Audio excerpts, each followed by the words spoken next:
Kasus mengerikan ini terjadi di Desa Babulu Laut, Kecamatan Babulu, Kabupaten Penajam Pasar Utara, Kalimantan Timur.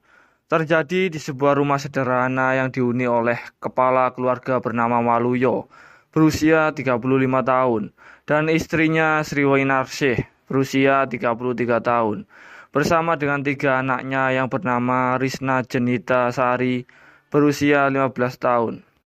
Vivi Dwi Suryani berusia 10 tahun, dan yang paling bungsu, Yafi Aidil Adha, berusia 2,5 tahun.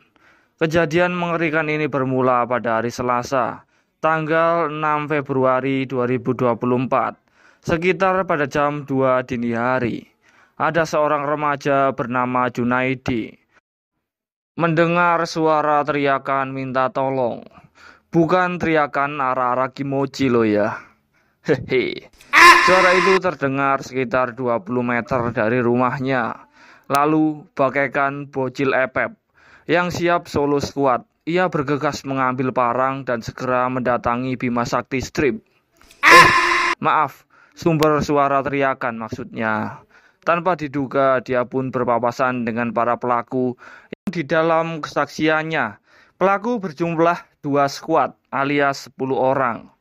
Kemudian terjadilah duel sengit 1 vs 10. Dari duel yang terjadi, Junaidi mengaku telah berhasil melukai 1 orang. Dikarenakan kalah jumlah, Junaidi pun memilih untuk mundur dan berlari sekuat dengkul menuju rumahnya. Ya iyalah mundur, dia kan bukan Hasan Basri. Senggol dong. Lalu sesampainya di rumah, ia menceritakan kejadian tersebut kepada kakaknya yang berinisial A. Junaidi bersama dengan kakaknya bergegas menuju ke rumah Pak RT dan mengganggu tidurnya. Hehehe. Ini masih dini hari coy. Setelah mendapatkan cerita dari Junaidi dan kakaknya, sontak Pak RT pun kaget. Kemudian bergegas menuju ke lokasi kejadian. Setibanya di lokasi, tidak ada satupun yang berani masuk ke dalam rumah saat itu. Karena saat itu pintu sudah kondisi terbuka.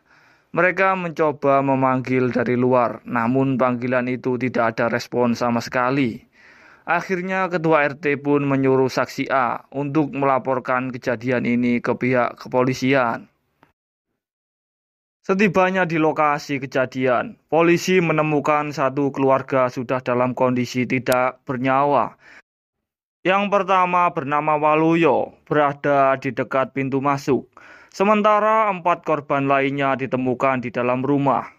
Mereka ditemukan dalam kondisi bermandikan cairan berwarna merah, akibat telah diakupuntur menggunakan senjata tajam oleh sang pelaku.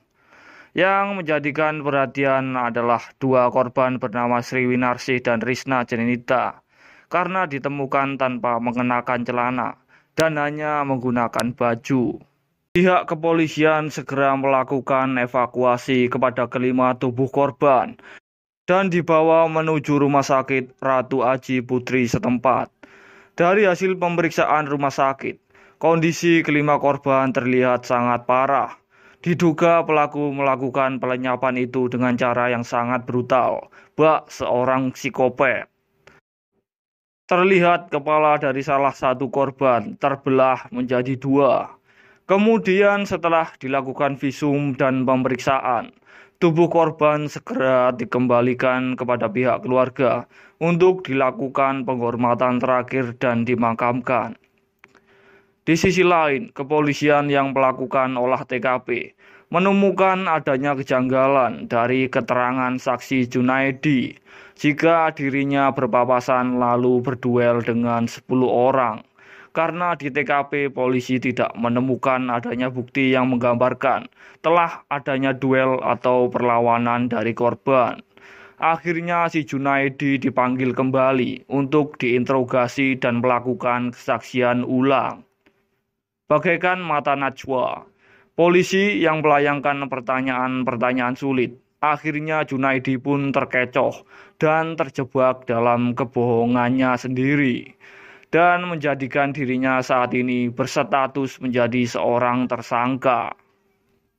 Ia telah mengakui melenyapkan satu keluarga ini dikarenakan dendam terhadap korban yang telah meminjam helm miliknya selama 3 hari dan belum juga dikembalikan.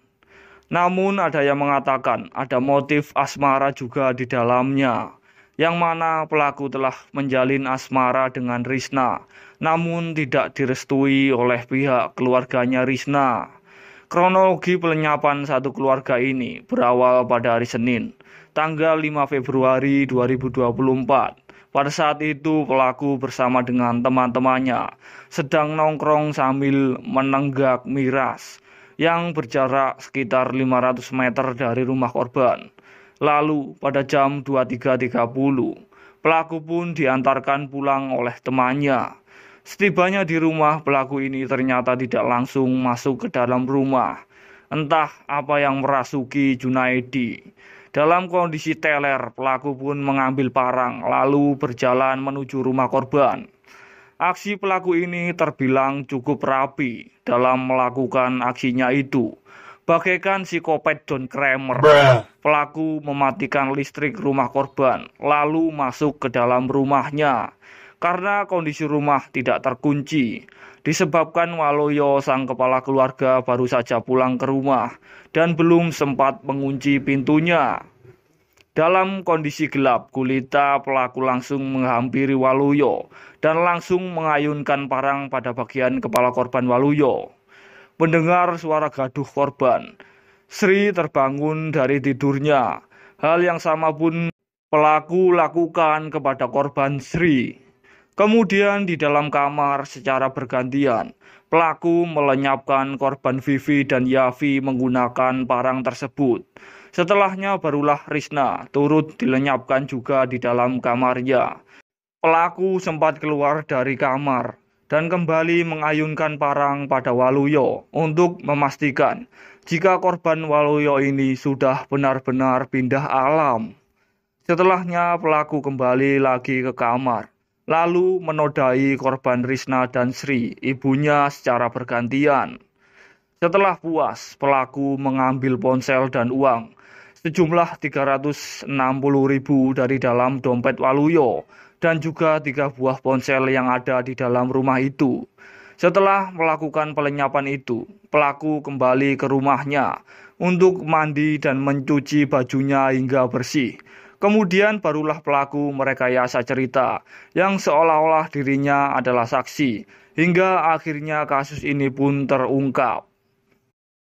Atas apa yang ia lakukan, pelaku dikenakan pasal 340 KUHP dengan ancaman hukuman matoe atau penjara seumur hidup. Oke kawan-kawanku sekalian, pelajaran apa yang bisa kita ambil dari kasus kali ini? Kalian cari aja sendiri ya, karena saya pusing mikirinya. Kasus ini itu udah di luar Nurul menurut saya. Oke, sekian dulu videoku kali ini. Terima kasih sudah menonton.